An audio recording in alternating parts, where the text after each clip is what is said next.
welcome to Scrolling to Death. Today I'm here with Titania Jordan, who is the Chief Marketing Officer and Chief Parent Officer of Bark Technologies. Thank you for being here, Titania. Oh my gosh, thank you for having me. Huge fan of your show, what you're putting out there, the guests that you've had. The world needs scrolling to death. It needed it years ago. So it's surreal that I'm here and I'm talking to you. So thank you for having me. Oh my God. Thank you. I could cry. I mean, I started about 4 months ago, and I do feel like I should have been doing this years ago. It's bringing me so much joy, but also it's been difficult because you hear the hard stories. And that's been my goal, though, to bring these stories and these harms through to other parents so that other parents can understand what it's really like, where their kids are spending their time, and better prepare them and make safer decisions around what they get access to. So you as well have made it a goal to alert parents of social media harms. And so thank you for doing that work. What I found recently was an annual report that your team creates, and you process over 5.5 billion pieces of content and activity online. So text and email and social media and all these other apps. And you figure out what are the common issues our kids are facing online. So this is super important for parents to know about. And I want to focus today on, maybe we talk about like the top 3 or the 3 you feel are most important, most shocking stats that parents need to know about. So let's go into them in whatever order you want, and then we can kind of go back and forth. And then also have just some general questions that I get from parents that I know that I'd love your input on too, that we can follow up with after that. Absolutely. Yeah. So you want to know the top 3 like most shocking things from the annual report? Yeah. Let's share those. Sure. Yeah, I would say, we've been putting out this annual report year over year over year for multiple years now. And uh, there's a positive and a negative. So the positive is that year over year, the majority of the issues that we alert parents to have actually improved year over year, whether Okay. it's suicide, anxiety, bullying, depression. The rate at which children are experiencing those issues has decreased year over year, thankfully. Not by a lot, but it has happened. Okay. But the surprise, the flip side, the downside of that first surprise is that disordered eating has gotten worse. So 9% of tweens and 21% of teens, let me try that again, 9% of tweens and 21% of teens engaged with or encountered content about disordered eating. And so that's worse year over year. I don't think the social media companies and the media are paying enough attention to this, because it is a deadly issue. Anorexia, bulimia, calorie restricting when your body is growing, it can be deadly. And it's a problem that is dramatically affecting our children, not just girls, but boys, especially given that social media is, the ultimate comparison trap of filtered life, not real life. And I couldn't imagine being exposed to that when my body was developing. So that's the first surprise. Okay. The second surprise was when we looked at the top apps and platforms for concerning content, that Kick came out on top. A lot of parents have never even heard of Kick, don't know what Kick is. And our team is actually participating in a project where we have a 13-year-old persona online right now, and by far Kick is the absolute worst place where we are encountering the worst content. It is a cesspool. It's terrible. So, and how old do you have to be to eating, sign up for Kick? I mean, Probably 13. how old did they tell you have to Yeah, be? that's Or the question. how easy is it to sign up for it? Let me Google. I'm assuming it's 13. I'm assuming, or it could be 12. Be to join Kick. Let's see what they say. 13. Okay. So they say 13, which is, again, problematic, because like if I were to open my persona's phone right now and look at the Kick DMs, it would be absolutely lit up, and straight graphic, pornographic video. Like the video stills themselves are enough to scar somebody for life, much less if you hit play. Okay. So Kick. Fun. not a great app. Yep. Um, and then I think finally, gosh, this is a hard like the We can do 4 if there's more than 3 that are like yeah. I super shocking. mean, I while the rate of self harm and suicide uh, alerts that Bark has sent year over year has slightly decreased, Hmm. it's still problematic. Yeah. Every day at Bark, we're sending between 85 and 100 imminent self harm or suicidal alerts to parents and caregivers about their children. Um, and the Wow. fact that suicide is the second leading cause of death in children in the United States, 33% of tweens and 57% of teens were involved in a self harm or suicidal situation over the course of 2023. That Oh my is God. incredibly problematic. Mm-hmm. Finally, I'll give a nod to the sexual content, the sextortion, the predation, Mm-hmm. um, the rate at which children encounter graphic sexual content, feel the pressure to send nudes, engage in conversations with adults when they are minors, and become victims of, child sexual abuse material Mm-hmm. distribution or possession is way too high. Yeah. So Yeah. I'll leave it there. I just reported on this morning a new investigation into the ring of criminals in Nigeria who are targeting teen boys for sextortion, and they're called the Yahoo Boys. And they have training videos and scripts on Snapchat, Instagram, YouTube, TikTok, some of which have been there for years and have not been taken down.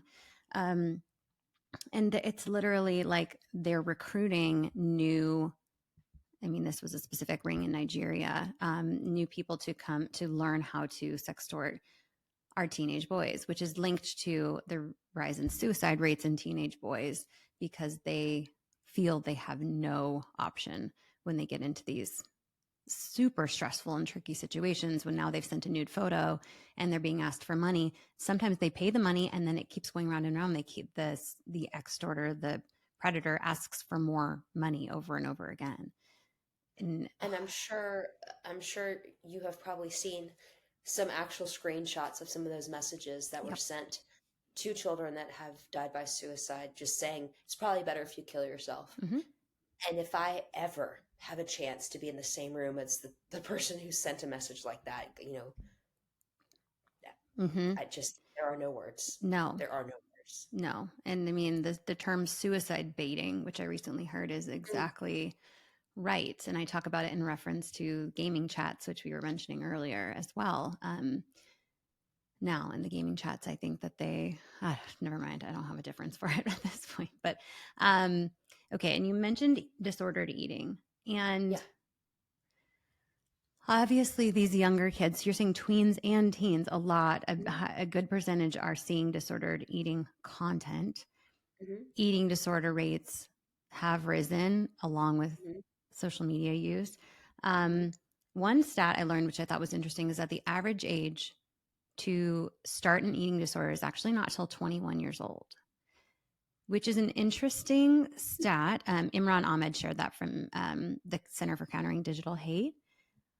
I thought that was interesting because my thought is, okay, don't let your younger children that are susceptible to seeing this eating disorder content on social media, but now they're an adult and they're seeing this eating disorder content. It really, a lot of it comes down to the regulation and the transparency into the platforms when it comes to social media serving this content. And that luckily we're seeing some movement in the right direction with the big tech CEO hearing and a lot of the litigation around big tech. But okay, so then I want to touch on Kick. When I've interviewed gamers who are literally in gaming chats telling each other to kill themselves, they tell me never let your kids on Kick. They are the ones that I learned about Kick from and how horrible it is. Yeah. Yeah. Kick is the new Omegle. I'm so glad Omegle got shut down. Mm-hmm. But unfortunately, new things pop up, right? Mm-hmm. And I'd say Kick is probably the most problematic app. Children should not be able to download it and to access it. If they Yeah. want to message their friends, there are plenty of other ways they can do it. Kick is a cesspool. What other platforms would you categorize, maybe not on the level of Kick, but what would you not want your kid accessing? It depends on their age, Mm-hmm. and it depends on their emotional maturity. Yeah. You know, the thing is that most children, like 6, 7, 8, 9 years old, not 13, Yeah. where terms of service state that is the minimum age they should join, but younger children, Mm-hmm. they all want Snapchat and TikTok and Instagram, not to mention Discord, and some, gamers want Steam and, um, you know, Twitter or X, for Mm-hmm. example, or Reddit. Yep. It's all of these have a variety of dangers. Outside of Kick, I would say Snapchat is the most dangerous Mm-hmm. right now for a variety of reasons. Mm-hmm. The fact that they offer snap maps, which allow anyone who is connected to your child to see their real time live location. They can zoom down to see what the detail is of the exterior of the building they are in, whether it's your home, their school, etc. And yes, Snapchat has things like ghost mode that they can toggle on, and your children can, if they are wise and mature enough, curate a list where it's only people that they trust to see their location. Mm-hmm. But the fact that you, as their parent, have no insight Mm-hmm. or oversight to that is terrifying. Yeah. So the real time location sharing. In fact, I just reported on a story of a girl in Florida, um, who, what posted a photo to Snap, um, and a gentleman she was, I think, 14 and he was 20, Mm-hmm. and he was threatening to show up at her house and kill her, or rape her and kill her, and then hurt her family, all because of Snapchat and Oh. Snap Maps. So problematic. Yep. Not only that, but, the disappearing nature of photos. Mm-hmm. You and I know that nothing ever really disappears Mm-hmm. online because of digital footprints, but children think thinks Children it does, think thinks it it do. does. Things. Yeah, children think that media will disappear. Yeah. So that's a problem. And I can't tell you how many times I've heard of somebody sending a snap, and while the child didn't take a screenshot of it, the Yeah. friend sitting nearby took a photo of it, Yeah. right? Right. Um, Yeah, because I think if and you it, take a screenshot, does it alert the other person? It's been a long time since I've personally used. And I will say though that I work with I often interview attorneys and clients of the Social Media Victims Law Center, and they have a lawsuit against Snap, and they have trouble, and they've gotten reports that law enforcement has trouble getting access to some of these snaps, because especially if it's in the My Eyes Only area, it is encrypted, and basically all the, say, drug dealer in the case or the predator, all they have to do is reset their password and everything is wiped, like not accessible. Why there does you that go. exist? Yeah, unless you're in the CIA, Yeah. or like, there are certain people that maybe should have that type of disappearing encrypted digital media, Yeah. but it shouldn't be children and it shouldn't be predators. No, not people on Facebook Messenger. No, Like, no. So okay. yeah, I think, that we can have an entire episode of why Snap is dangerous for children. But it's, Yeah. yeah. I'm going to do it. Like, I think I could do it off the top of my head. Um, okay. So there are these numerous harms, and I will link to the report from Bark in the episode notes. But let's flip it to how can parents help minimize these harms for their own children? Hmm. Well, so we know it's happening. It's really not a matter of if, but when. Mm-hmm. So you can range from the very, very restrictive of, we don't have internet in our home and we only read books, right? That's one path. Yeah. Not the most viable. Yeah. The more realistic path is, as our friend Chris McKenna says, delay is the way. So really assess how your child can access the internet. Mm-hmm. Do you have old devices sitting in a drawer that you haven't recycled but can still be powered on and join the home Wi-Fi? Is your television at home a smart TV that can pull up Netflix with voice Yep. activation, or Or YouTube, YouTube. right? Yeah. Yeah. So you got to think about all the different ways children can access the digital world. Yep. Do they have school issued devices and accounts? They might not even have their own tech, but they can access tech. So figure out what tech they can access. And it's a layered approach. You've got to look at it from the internet coming into your home. What layers can you implement through your internet service provider that come free as a part of the service you pay each month? Mm-hmm. If your children do have their own devices, what device layer protections exist, whether it's Apple or Google Family Link? Obviously, I'm a proponent of going with, the Bark phone, Mm-hmm. but not everybody has that. So Right. it's important to know that there are options. Whatever you choose for your child, there are options. There are so many options for parental controls, layering, network level, device level, etc. Mm-hmm. And a lot of it comes down to non-tech decisions like location. Where is the tech going to be in your home that can connect? No devices in the bedrooms, no devices at night. Keep them Mm-hmm. in the common areas of the home. Also, time of day, making sure you can set time limits so that if anybody can't sleep, their first go to isn't to go scroll, Mm-hmm. but it's to maybe go snuggle a pet, or again, Yeah. read a book or draw a picture or something, right? Yeah.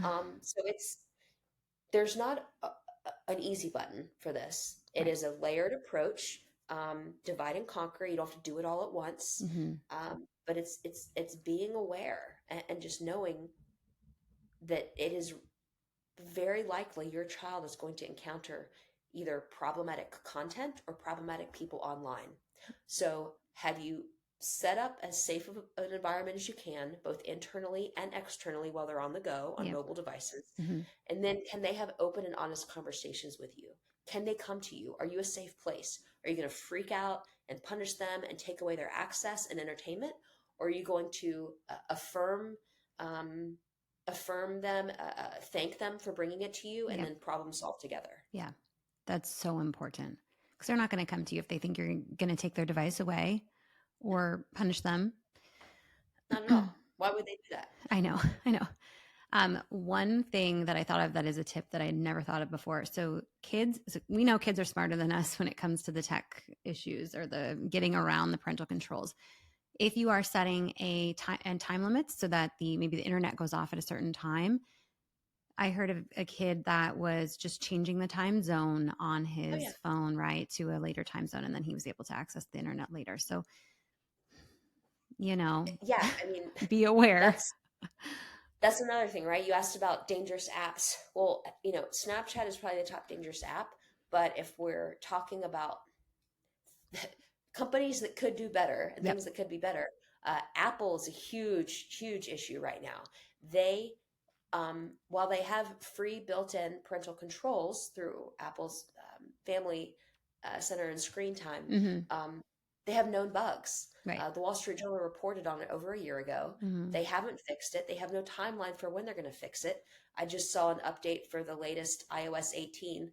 Nothing in there about fixing their buggy parental controls. Mm-hmm. So it's like, Yeah. when are they going to prioritize families? Yeah. Um, so yeah, that's why we created a smartphone at Bark, because before we just had an app that was monitoring Apple devices. There was so much friction there, so many issues that were harming kids. Mm-hmm. And we were like, there's got to be a better way. There's got to be a better way for kids to access tech, um, you know, on the best timeline for them that gives their parents more insight, um, because the iPhone was not the way. No, and I agree. And I hear time and time again from parents and experts that the Apple iPhone is very difficult to keep control of. And, this is something that's really important for parents is to understand the ideal journey for your children to go from whatever technology you're going to start with up to they're an adult and they're going to go sign up for their own phone plan and get their own phone. And I spoke with yesterday Hannah Ortel, who has an organization in Scotland called Delay Smartphones, and we talked through this journey. And I just loved how she sort of went from start with a smartwatch, then go to what people call dumb phones, which I think no one should call a phone a dumb phone, but whether it's a flip phone or a bark phone or one of these phones that are more controlled, and then maybe when they're whatever age you decide, 17, they're still in your home and you need to start teaching them a little more about what they may get access to when they turn 18 and get a full-blown smartphone. So, what do you recommend for that journey? How does that journey look like in your head? Yeah. One more thing about Apple while Yeah. we're just it's top of mind. Yeah.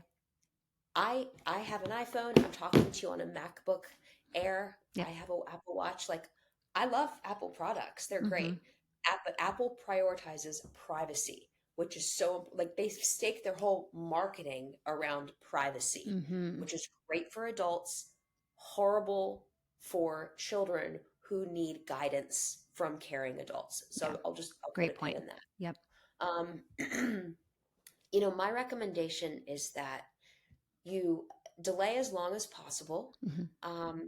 For example, if your child is like saying, I need to have a phone, I need to be able to call you at school, your child can go to the office and say, I need to call my parent, Yep. right? Like Thank they you. have a phone there. Yep. It's not always that first step, but you assess the landscape of what you need. If you are worried about your child's safety and want to track their location, maybe if they're riding a bike solo, walking to a friend's house, after school activities, perhaps you live in a dual household where the parents aren't married, and there's some dynamics there that are difficult to navigate with communication. Yep. These are all things to take into account, but look at the minimum viable product. What do you need to be able to do? If it's track location and just text with your child, not have them download apps or play games or surf social media, then a smartwatch or a bark phone or a flip phone is a great idea because you have control. Yep. You don't have to worry about them getting sucked in because you can set a time limit, and you can set those parameters. I do not think a child needs a full blown smartphone with access to the internet and the app store without approval first and social media. Uh, Definitely not before 13. I would say ideally not before 16, Mm-hmm. based on what I've seen. Um, it's just so much better to wait. So kids can have tech. You can introduce it to them, but a slow roll is Yeah. so much better. Yeah. Some of my friends are trying to get their kids access to like just a music device Yeah, only. It yeah. Do iPods still exist? Like, do you have any insight on that? Um, that's a great question. I should have looked in the I know. group. I just thought of There's it, a but Facebook group called Parenting in a Tech World, and we're mm-hmm. always talking about that sort of thing. Okay. We're actually looking to build some music player capabilities into the Bark phone because a lot of times, a lot of parents are like, "Well, I want to let my kid have Spotify, right?" But there's a lot of problematic content there. There is. So there are, honestly, it can be fun to go old school and get your child like a CD player. Go get Yeah. some CDs. Like, Yeah. let them just listen to the music.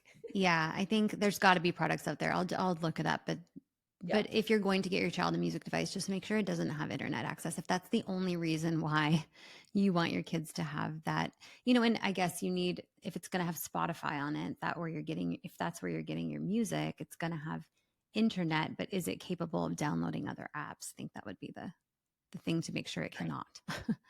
um, Exactly. so, okay.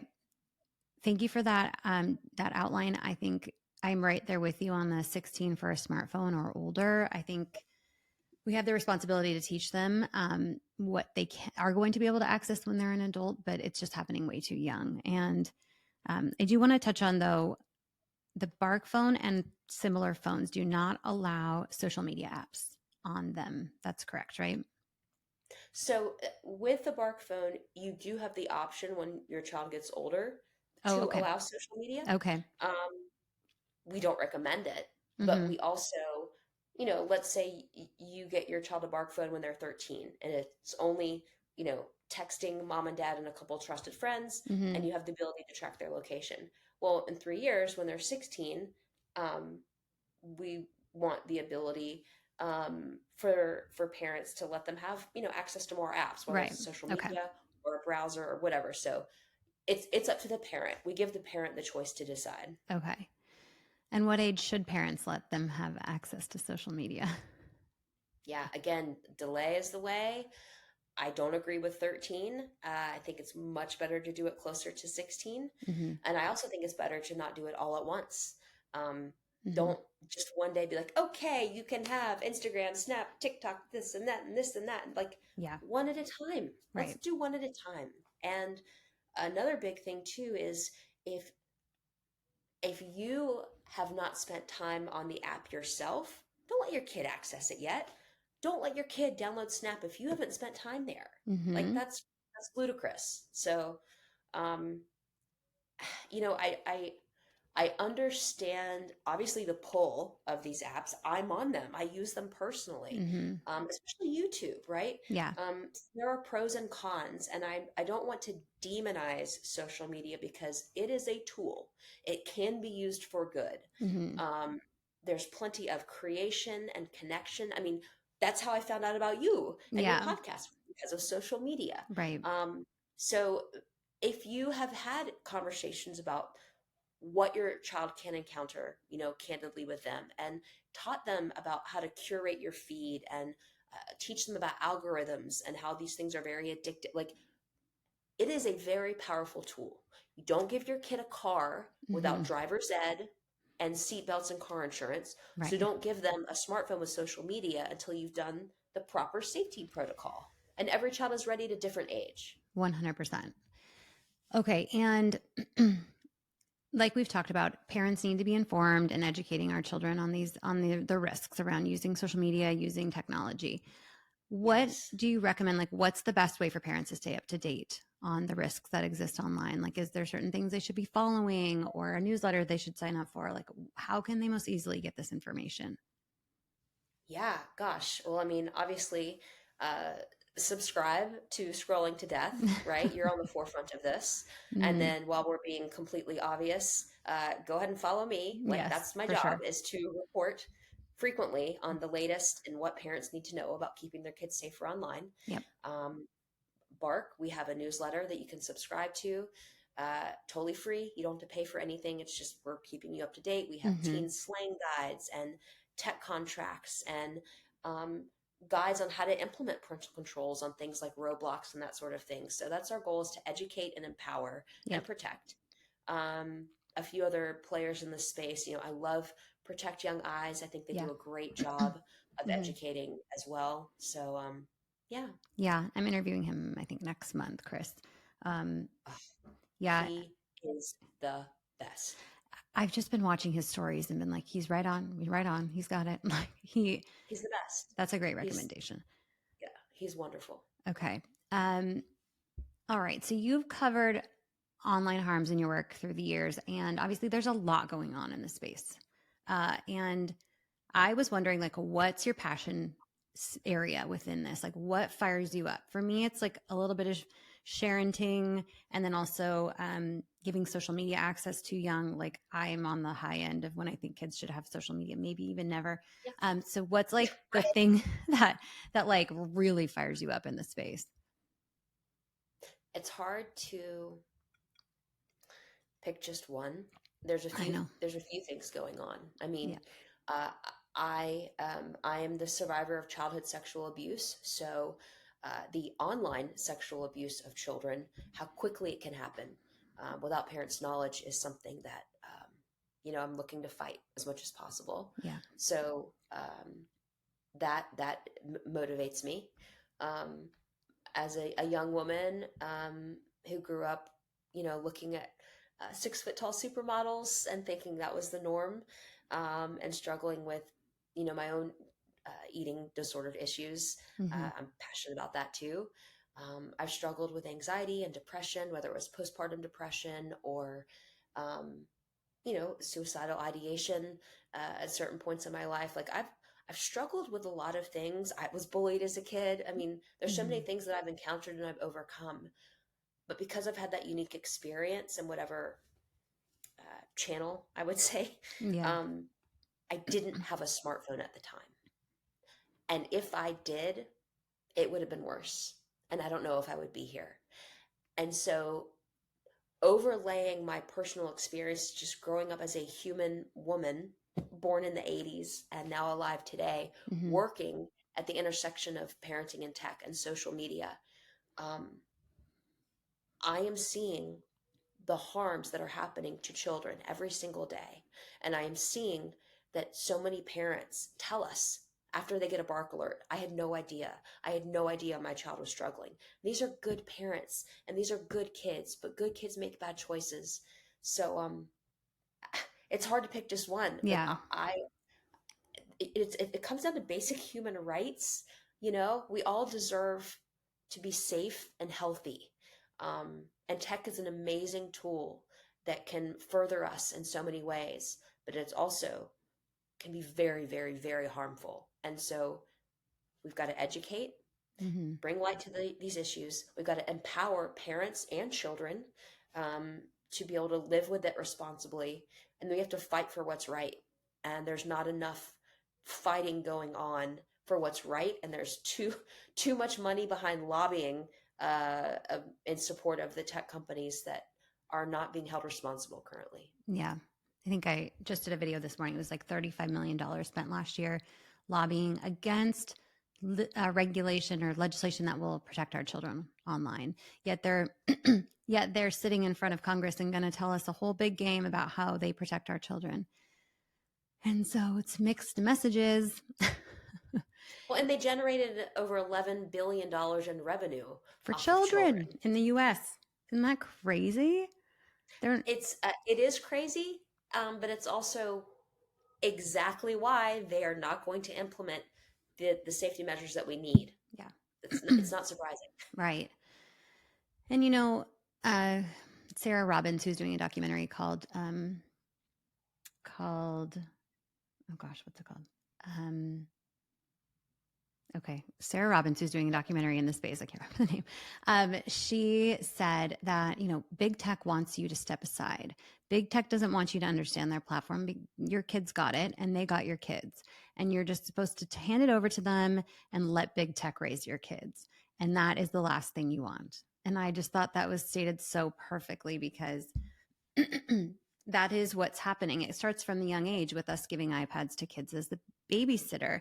Like we start co-parenting with big tech when they're babies, and then we slowly let them integrate more into the kid's life until they're parenting the kid. They're the ones showing them and teaching them in small bite-sized pieces in an algorithm that we have no control over what they, who they should be. And it's harmful, and we need to take some more control as parents. And so I'm grateful to you for what you do. I am grateful to Bark and all these companies that are giving us a solution that is safer. And I encourage parents to follow Titania, follow my page, follow Bark, follow join their newsletter, stay informed, and do your research on what technology exists that is slightly safer. Is a lot safer, I should say.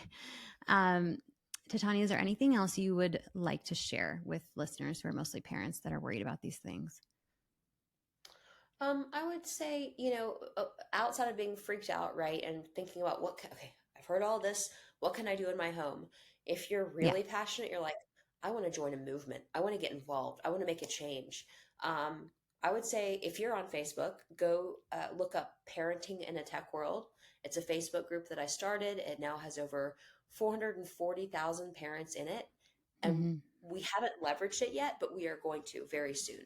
We're going Okay. to figure something out and band together because they cannot ignore 500,000 parents.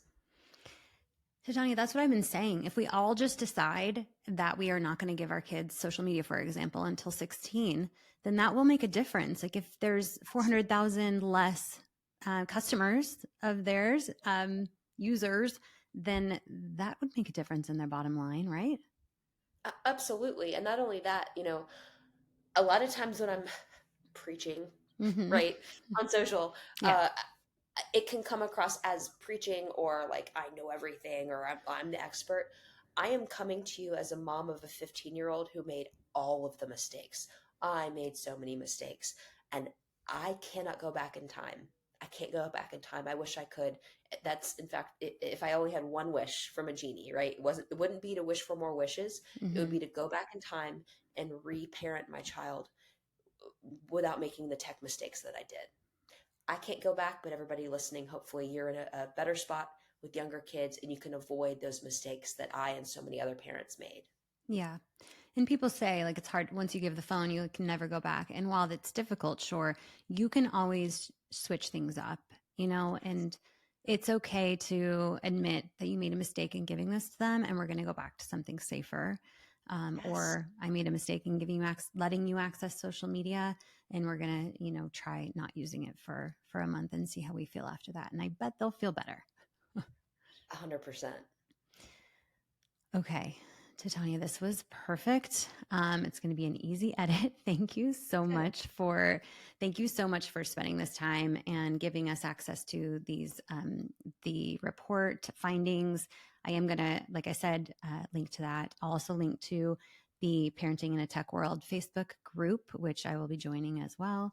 And again, we're going to stay connected and hopefully do another one of these very soon. So, Titania, thank you again for your time today. Awesome. Thank you for what you're doing. Thank you.